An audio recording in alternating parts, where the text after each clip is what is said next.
Hello everyone, welcome back to my YouTube channel ORCEP The Way to Success, that is one right stop career education platform. और हमने जो है बच्चों class 11th chemistry का first chapter start कर रखा है, that is some basic concepts of chemistry, जिसमें कि लास्ट वीडियो लेक्चर में हमने कुछ कंसंट्रेशन टर्म्स पढ़ी थी, नॉर्मेलिटी इक्वेशंस के बारे में पढ़ा था। इस वीडियो लेक्चर में जो है बच्चों हम दो टॉपिक्स को क्लियर करेंगे। एक तो बहुत ही छोटा, दैट इज साइंटिफिक नोटेशंस, और एक थोड़ा सा मीन्स अच्छा वेटेज कैरी करता है, that is Dalton's atomic theory. ठीक है, तो इस वीडियो में हम इनको कवर करेंगे। वीडियो को स्टार्ट करने से पहले जिन्होंने अब तक मेरे चैनल को सब्सक्राइब नहीं किया वो अभी जाके चैनल को सब्सक्राइब करें, बेल आइकन को प्रेस करें ताकि आपको आगे आने वाली सारी नोटिफिकेशंस टाइम टू टाइम मिलती रहे। ज़्यादा से ज़्यादा वीडियो को अपने दोस्तों के साथ शेयर करें और वीडियो को लाइक भी ज़रूर करें। अब बच्चों हम लोग स्टार्ट करते हैं first topic, that is scientific notations. Scientific notations क्या होता है बच्चों? Is a form of presenting very large number और very small number in a simpler form. एक बहुत ही लंबे या फिर हम बोल सकते हैं बहुत ही बड़े नंबर को या बहुत ही छोटे नंबर को सिंपल फॉर्म में रिप्रेजेंट करने के तरीके को हम लोग क्या कहते हैं? साइंटिफिक नोटेशन कहते हैं। ठीक है, हमारा साइंटिफिक नोटेशन को हम किस फॉर्म में रिप्रेजेंट करते हैं? हम लोग करते हैं a मल्टीप्लाई 10 की पावर b, और यहाँ पे जो हमारा a की वैल्यू है that should be between 1 and 10, means वो जो है या तो 1 होनी चाहिए या 1 से बड़ी होनी चाहिए, और वो जो है 10 से क्या होनी चाहिए? छोटी होनी चाहिए। ठीक है, और हमारा a क्या होता है बच्चों? a होता है कोफिशिएंट। क्या होता है? कोफिशिएंट। 10 हमारा बेस होता है और b हमारा रिप्रेजेंट करता है एक्सपोनेंट या फिर पावर ऑफ 10। किसकी पावर? 10 की पावर। ठीक है, जो आपका बेस है 10 उसकी पावर को हम लोग b से दर्शाते हैं। ठीक है, आपका जो कोफिशिएंट है बच्चों वो हमेशा से हमेशा याद रखना कि वो उसकी वैल्यू जो है 1 और 10 के बीच में लाई करनी चाहिए, ना तो 10 से ज़्यादा होनी चाहिए ना ही 1 से कम होनी चाहिए। आई होप आपको ये समझ में आ गया होगा। ठीक है, अब हम लोग बच्चों बात करते हैं, if the given number is multiple of 10 then the decimal point has to move to the left and the power of 10 will be positive. मान लेते हैं बच्चों कि आपको जो नंबर दे रखा वो क्या है? मल्टीपल ऑफ 10 मीन्स बोल सकते हैं जो 10 की टेबल में आते हैं, जो 10 से बड़े नंबर अगर आपको दे रखे हैं तो जो आपका डेसिमल पॉइंट है वो कहाँ पे मूव करेगा? वो मूव करेगा लेफ्ट साइड में। ठीक है, और जो आपकी 10 की पावर हो जाएगी वो क्या हो जाएगी? पॉजिटिव।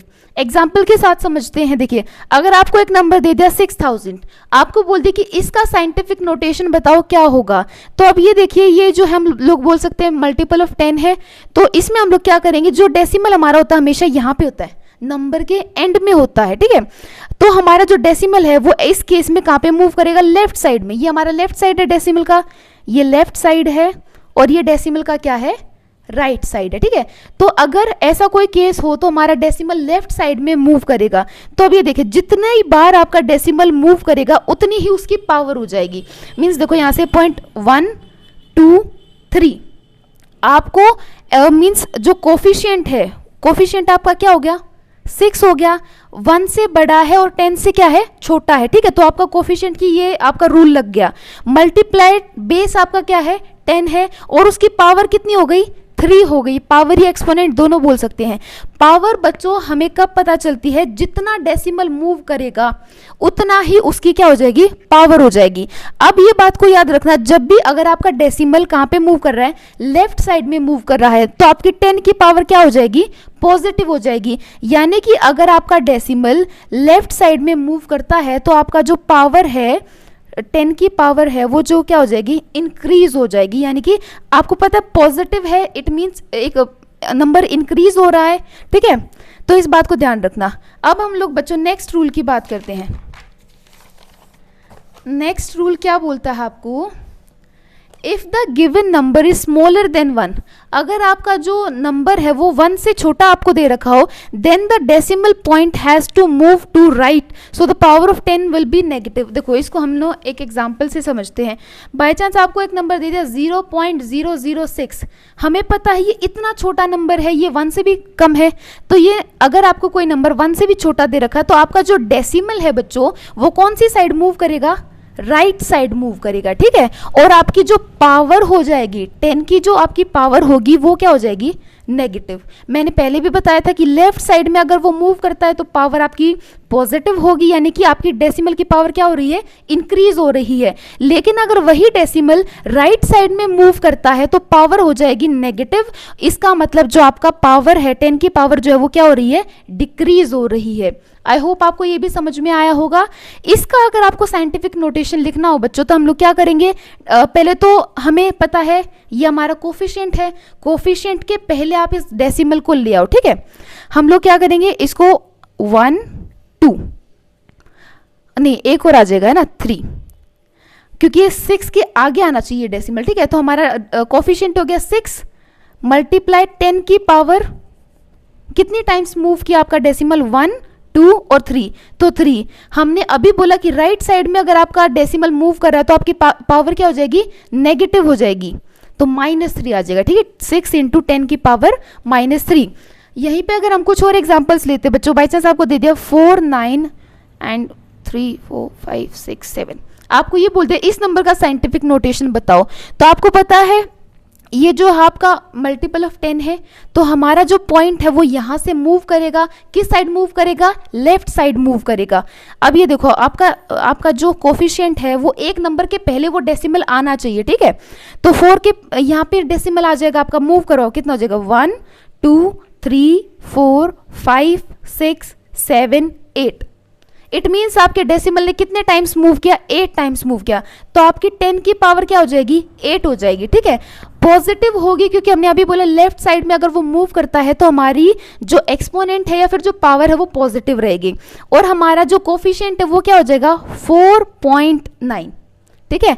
तो ये आपका कोफिशिएंट है, ये आपका बेस है और ये आपकी पावर है। यहीं पे अगर हम लोग दूसरे एग्जाम्पल की बात करें 0.00000212, आपको बोलते हैं कि इसका क्या निकालो, साइंटिफिक नोटेशन निकालो। हमें पता है क्या ये लेस देन 1 है, तो हम लोग क्या करेंगे, इसको राइट साइड में मूव करेंगे, 2 के इधर मूव करेंगे तो कितनी टाइम्स मूव करेगा, 1 2 3 4 5। इट मीन्स ये तो पता चल गया 10 की पावर क्या हो जाएगी 5, लेकिन राइट साइड में मूव कर रहा है तो नेगेटिव पावर होगी, 10 की पावर -5, ठीक है। और आपका एक कोफिशिएंट क्या हो जाएगा 2.12 जो है आपका कोफिशिएंट हो जाएगा। आई होप आपको ये टॉपिक समझ में आया होगा, ठीक है। ये था बच्चों साइंटिफिक नोटेशन, इसमें जो है ये आपको न्यूमेरिकल पोर्शंस में काफ़ी ज़्यादा हेल्प करेगा। अब हम लोग बच्चों बात करते हैं next topic, that is Dalton's atomic theory. Dalton's atomic theory ने क्या बोला बच्चों, थ्योरी ये क्या बताता है, theory on the nature of matter put forwarded by John Dalton in 1808। ये जो थ्योरी है किसके बारे में है, नेचर ऑफ मैटर, कि मैटर का नेचर कैसा है, ठीक है। और ये किसने दी थी, जॉन डाल्टन ने दी थी। कब दी थी, 1808 में दी थी, ठीक है। अब ये थ्योरी क्या बोलती है, इसकी स्टेटमेंट क्या बोलती है, it stated that all matter was made up of small indivisible particles known as atoms। Dalton ने ये बोल दिया कि हमारे आसपास जितना भी मैटर है वो सब किससे बना है, एक छोटे से इनडिविजिबल पार्टिकल से, जिसको हम क्या कहते हैं, एटम कहते हैं। इनडिविजिबल का मतलब होता है बच्चों, यानी कि जिसको हम फर्दर तोड़ नहीं सकते, यानी कि उसको फर्दर डिवाइड नहीं कर सकते हैं। उसने बोल दिया कि एटम वो छोटा सा पार्टिकल है जिसको हम लोग आगे जो है डिवाइड नहीं कर सकते हैं, और एटम से ही इस संसार का हर एक मैटर बना है। तो ये थी डाल्टन एटॉमिक थ्योरी की स्टेटमेंट। अब इसके पोस्टुलेट्स क्या क्या बोलते हैं वो देखते हैं। Postulates of Dalton atomic theory, first बोलता है all matter is made up of tiny indivisible particles called atom. Same जो स्टेटमेंट ने बात बोली थी कि हर एक जो मैटर है वो टाइनी यानी कि छोटे छोटे इनडिविजिबल पार्टिकल से मिलके बना है। इनडिविजिबल पार्टिकल्स यानी कि जिनको हम डिवाइड नहीं कर सकते, और उन पार्टिकल्स का नाम क्या है, एटम्स।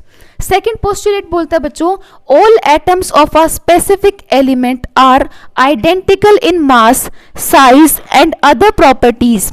क्या बोल रहे बच्चों, हम लोग देखो, हमें पता है कि हमारे जो है एलिमेंट्स किन से मिलके बनते हैं, हमें पता है elements are made up of same type of atoms, ठीक है। एटम्स जो है एक तरह के एटम्स मिलके क्या बनाते हैं, एक एलिमेंट बनाते हैं। हम लोग मान लेते हैं हमारा एलिमेंट लेते हैं हाइड्रोजन, तो हाइड्रोजन जो है एक तरह के एटम्स से बना हुआ है। तो अब ये लोग क्या बोल रहे हैं कि हर एक जो एटम जो है एक स्पेसिफिक एलिमेंट का, एक एलिमेंट के जो एटम है वो क्या होंगे, मास में सेम होंगे, उनका साइज भी सेम होगा और उनकी बाकी की प्रॉपर्टीज भी क्या होंगी, सेम। यानी कि एक एलिमेंट के, चाहे अब ऐसा तो नहीं हाइड्रोजन में एक ही एटम होगा, बहुत सारे एटम्स होंगे, तो वो बहुत सारे एटम्स का जो है बच्चों मास भी सेम होगा और साइज और बहुत सारी प्रॉपर्टीज क्या होंगी, सेम होंगी। ये बात बोली थी डाल्टन्स एटॉमिक थ्योरी ने, ठीक है। However atoms of different elements exhibit different properties and vary in mass and size। हालांकि इसने ये बात भी बोल दी कि अगर हम लोग डिफरेंट एलिमेंट्स लेते हैं, मान लो हमने ले लिया एक एलिमेंट ले लिया हाइड्रोजन, एक ले लिया ऑक्सीजन, दोनों डिफरेंट एलिमेंट्स हैं, इनके एटम्स भी क्या होंगे, डिफरेंट्स होंगे। अब इन्होंने बोला हालांकि अगर हम लोग दो डिफरेंट एलिमेंट्स के एटम्स को लेंगे तो इनका जो मास हो गया, सॉरी साइज हो गया, और इनकी जो प्रॉपर्टीज हो गई बच्चों वो क्या होंगी, डिफरेंट होंगी।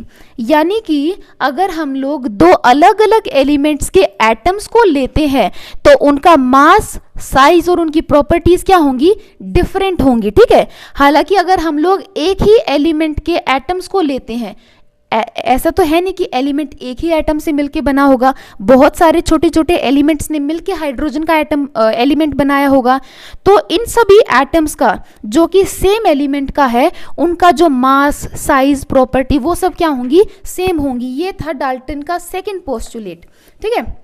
अब हम लोग बात करते हैं थर्ड पोस्टुलेट की। Atoms can neither be created nor be destroyed. उन्होंने बोल दिया कि एटम्स को ना ही तो हम बना सकते हैं और ना ही उनको डिस्ट्रॉय कर सकते हैं, ठीक है। Further more atoms can not be divided into smaller particles. उन्होंने साथ साथ ये बात भी बोल दी कि एटम्स को जो है हम लोग फर्दर डिवाइड नहीं कर सकते हैं, यानी कि एटम जो है सबसे छोटा पार्टिकल है एलिमेंट का, उससे छोटा पार्टिकल एलिमेंट का होता ही नहीं है, ठीक है। फोर्थ पोस्टुलेट ने क्या बोला बच्चों, atoms of different elements can combine with each other in fixed simple whole number ratio to form compounds. Same बात जो कि आपके लॉज ऑफ केमिकल कॉम्बिनेशन में आपने पढ़ी थी कि जो डिफरेंट एलिमेंट्स हैं, हाइड्रोजन ऑक्सीजन क्या है आपका, डिफरेंट एलिमेंट है, ये क्या करते हैं, कंबाइन करते हैं, और कंबाइन करके क्या बनाते हैं, कंपाउंड बनाते हैं। और इस कंपाउंड का जो रेशो होता है, जो मास का रेशो होता है बच्चों, वो क्या होता है, फिक्स्ड होता है। हमें पता है हाइड्रोजन का रेशो 2 और ऑक्सीजन का मास कितना 16, तो इन दोनों का रेशो कितना हो गया 2:16, या हम लोग बोल सकते हैं 1:8 भी बोल सकते हैं, ठीक है। कट करेंगे 2 1 2 2 8 16, ठीक है। यानी कि इन्होंने क्या बोला कि जो डिफरेंट एलिमेंट्स हैं वो कंबाइन करते हैं एक दूसरे के साथ और क्या बनाते हैं, एक कंपाउंड बनाते हैं, जिसका रेशो अगर आप लोग देखोगे तो वो क्या रहेगा, फिक्स्ड रहेगा, यानी कि सेम रहेगा, और वो क्या होगा, एक सिंपल होल नंबर रेशो आपको देगा, ठीक है। ये बात बोली डाल्टन्स पोस्टुलेट ने, फोर्थ पोस्टुलेट ने। फिफ्थ पोस्टुलेट ने क्या बोला, atoms can be rearranged, combined और सेपरेटेड इन केमिकल रिएक्शंस। हमें पता है केमिकल रिएक्शंस में क्या होता है, रिएक्टेंट जुड़ते हैं, प्रोडक्ट बनते हैं, या फिर बोल सकते हैं रिएक्टेंट टूटते हैं फिर प्रोडक्ट देते हैं। वही उन्होंने बोला कि केमिकल रिएक्शंस में जो आपके एटम्स हैं वो रीअरेंज भी होते हैं, कंबाइन भी करते हैं और एक दूसरे से अलग भी होते हैं, ठीक है। ये थे बच्चों 5 postulates of Dalton's atomic theory. अब हम लोग बात करेंगे limitations of Dalton's atomic theory, या फिर बोल सकते हैं ड्रॉबैक्स। आपको जो है दोनों ही वेज में क्वेश्चन पूछ सकता है, लिमिटेशंस का भी और ड्रॉबैक्स का भी, कि क्या कमियां रह गई डाल्टन्स एटॉमिक थ्योरी में, वो बताइए। फर्स्ट लिमिटेशन बोलता है बच्चों, it does not account for सब एटॉमिक पार्टिकल्स।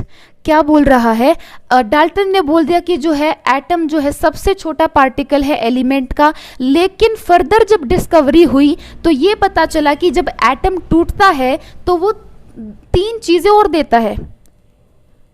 एटम जब टूटता है तो वो 3 चीजें और देता है, एक तो देता है प्रोटॉन, एक देता है इलेक्ट्रॉन और एक देता है न्यूट्रॉन।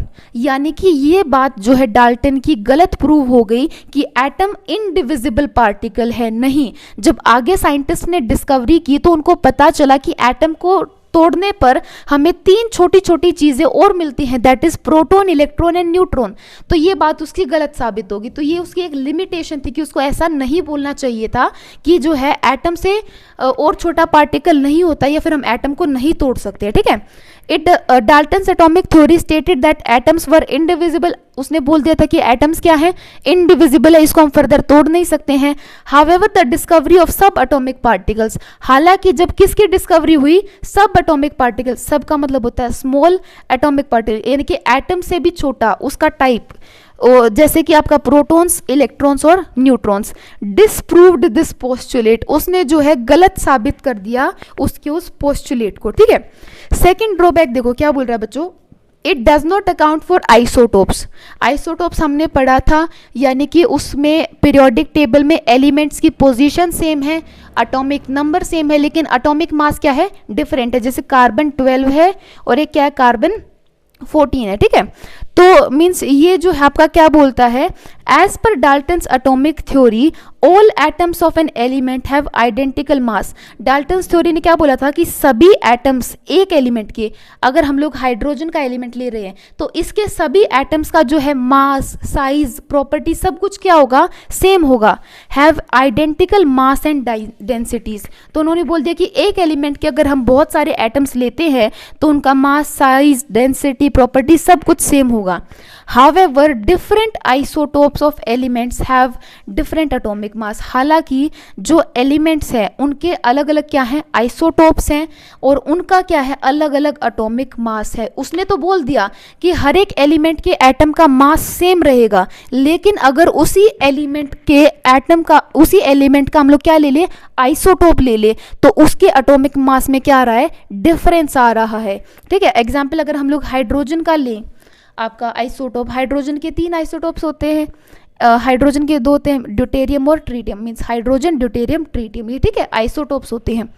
अब हम लोग बात करते हैं थर्ड ड्रॉबैक की, it does not account for isobars, ये जो है आइसोबार्स के लिए सही साबित नहीं हो पाया, कैसे देखते हैं।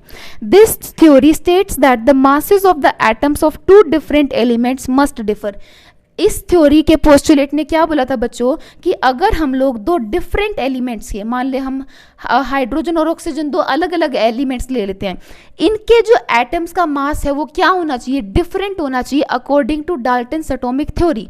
लेकिन however it is possible for 2 different elements to share the same mass number, लेकिन हमारे पास जो है बच्चों कुछ ऐसे एलिमेंट्स होते हैं मीन्स जिनका जो है वो डिफरेंट एलिमेंट्स हैं, लेकिन उनका मास नंबर क्या है, यानी कि उनका एटॉमिक मास क्या है, सेम है, और ऐसे एलिमेंट्स को या ऐसे एटम्स को हम लोग क्या कहते हैं, आइसोबार्स कहते हैं, ठीक है। आइसोबार्स बच्चों वो एटम्स होते हैं जिनका मीन्स एलिमेंट्स का आपका एटॉमिक नंबर क्या होता है, डिफरेंट होता है, मीन्स वो 2 अलग एलिमेंट है, लेकिन उनका मास नंबर क्या होता है, वो सेम होता है। लेकिन डाल्टन ने क्या बोला था कि अगर हम 2 डिफरेंट एलिमेंट लेते हैं तो उनका मास नंबर अलग होगा ही होगा, लेकिन ये बात गलत साबित कर दी आइसोबार्स ने, क्योंकि देखो अगर हम लोग एक तो आपका एलिमेंट लेते हैं आर्गन, एक लेते हैं कैल्शियम, दोनों अलग अलग एलिमेंट्स हैं, लेकिन देखो दोनों का एटॉमिक मास क्या है, सेम है, 40 एंड 40। इट मीन्स आइसोबार्स के केस में डाल्टन्स का जो पोस्टुलेट है वो आपका मीन्स कंसीडर नहीं हुआ, वो वहां पे डिसप्रूव हो गया, ठीक है। फोर्थ अगर हम लोग ड्रॉबैक की बात करें बच्चों, क्या है, elements need to combine in simple whole number ratio to form compounds. पिछले ही पोस्टुलेट में उसने क्या बोला था डाल्टन ने कि जो 2 डिफरेंट एलिमेंट्स हैं वो कंबाइन करके क्या बनाते हैं, कंपाउंड बनाते हैं, और उन कंपाउंड की जब आप लोग रेशो लेते हो बाय मास, वो क्या आनी चाहिए, एक सिंपल होल नंबर रेशो आनी चाहिए, ये डाल्टन्स एटॉमिक थ्योरी ने बोला था। लेकिन ये देखो कुछ कंपाउंड्स ऐसे हैं जो कि कंबाइन जब वो करते हैं तो उनका जो आपका मास का रेशो होता है वो क्या होता है, सिंपल होल नंबर रेशो बिल्कुल भी नहीं होता है। Example, certain complex organic compounds do not feature simple ratios of constituent atoms, यानी कि कुछ ऐसे कॉम्प्लेक्स यानी कि बड़े ऑर्गेनिक कंपाउंड्स हैं जिनके अंदर सिंपल रेशो नहीं आती है उनके एटम्स की। एग्जाम्पल अगर हम लोग आपका शुगर या सुक्रोज ले ले, उसका फॉर्मूला क्या होता है, C12H22O11। अगर हम इसमें जो है एटम्स का रेशो निकाले तो क्या आएगा, 12:22:11। ये तो एक सिंपल होल नंबर रेशो नहीं है। तो डाल्टन ने तो ये बात बोली थी कि अगर 2 एलिमेंट्स कंबाइन करेंगे तो उनके मास का रेशो क्या आएगा, सिंपल होल नंबर रेशो आएगा। तो ये सिंपल होल नंबर रेशो तो बिल्कुल भी नहीं है, तो वहां से वो वाला पोस्टुलेट भी उसका डिसप्रूव हो गया था, ठीक है। अब हम लोग बात करते हैं फिफ्थ लिमिटेशन की। वो क्या बोलती है? The theory does not account for allotropes. ये थ्योरी जो है एलोट्रॉप्स के लिए काम नहीं करती है। देखो, the differences in the properties of diamond and graphite. हमें पता है कि डायमंड और ग्रेफाइट आपका दोनों ही किसके मीन्स बोल सकते हैं किससे बने होते हैं? कार्बन एटम से बने होते हैं, ग्रेफाइट भी और डायमंड भी। लेकिन बच्चों इनकी प्रॉपर्टीज में क्या होता है? डिफरेंस होता है। मीन्स एलिमेंट सेम होने के बावजूद भी प्रॉपर्टीज में डिफरेंस है। हालांकि डाल्टन्स एटॉमिक थ्योरी ने क्या बोला था? अगर हम लोग सेम एलिमेंट के एटम से क्या बनाते हैं, आपका मीन्स कोई भी चीज बनाते हैं, तो उसके एटम्स की जो प्रॉपर्टी है वो क्या होगी? सेम होगी। अभी देखो, both of which contain only carbon. Diamond और ग्रेफाइट दोनों में ही क्या होता है? कार्बन होता है। Can not be explain by Dalton. अब इन्होंने बोल दिया कि डायमंड और आपका ग्रेफाइट क्या दोनों ही किससे बने हैं? कार्बन से बने हैं। सेम एलिमेंट से बनने के बावजूद भी इनका जो प्रॉपर्टीज है वो क्या होती हैं? डिफरेंट होती हैं। हालांकि डाल्टन ने क्या बोला था कि अगर सेम एलिमेंट से जो है आपका सेम एलिमेंट के अगर आप एटम्स लेते हो तो उसकी जो प्रॉपर्टीज होगी, उन एटम्स की प्रॉपर्टीज क्या होंगी? सेम होगी। लेकिन ये बात यहाँ पे भी क्या हो गई? डिस्प्रूव हो गई कि जो आपके एलोट्रोप्स है उसके लिए आपकी डाल्टन्स एटॉमिक थ्योरी नहीं लगती है। लास्ट टॉपिक देखते बच्चों आज का हमारा क्या है? Merits of Dalton's atomic theory, यानी कि मेरिट्स यानी कि क्या फायदे रहे डाल्टन्स एटॉमिक थ्योरी के। The law of multiple proportion, the law of conservation of mass and the law of constant proportions are not violated by Dalton's atomic theory. यानी कि जो आपने 5 लॉज ऑफ केमिकल कॉम्बिनेशन पढ़े थे उसमें से 3 का आपको बताया कि मल्टीपल प्रोपोर्शन, कंजर्वेशन ऑफ मास और जो कांस्टेंट प्रोपोर्शन वाला लॉ है उसको ये वॉयलेट नहीं करता है। मीन्स उसको ये डिस्टर्ब नहीं करता है, उसको जो है किसी भी प्रकार से ये गलत साबित नहीं करता है। ठीक है, तो ये उसकी एक मेरिट हुई। सेकेंड मेरिट क्या हुई बच्चों? The theory provides a basis to differentiate between elements and compounds. इस थ्योरी के बेसिस पे जो है हम लोग डिफरेंशिएट कर सकते हैं, यानी कि उनको अलग अलग कर सकते हैं। किन किन को? एलिमेंट्स और कंपाउंड्स को, इनके बीच में डिफरेंट कर सकते हैं कि इसके एटम्स जो है सेम होते हैं और इसके जो है डिफरेंट एलिमेंट्स कंबाइन करके कंपाउंड्स बनाते हैं। तो ये थी बच्चों आपकी merits of Dalton's atomic theory, और इसी के साथ आपकी डाल्टन्स एटॉमिक थ्योरी होती है कंप्लीट।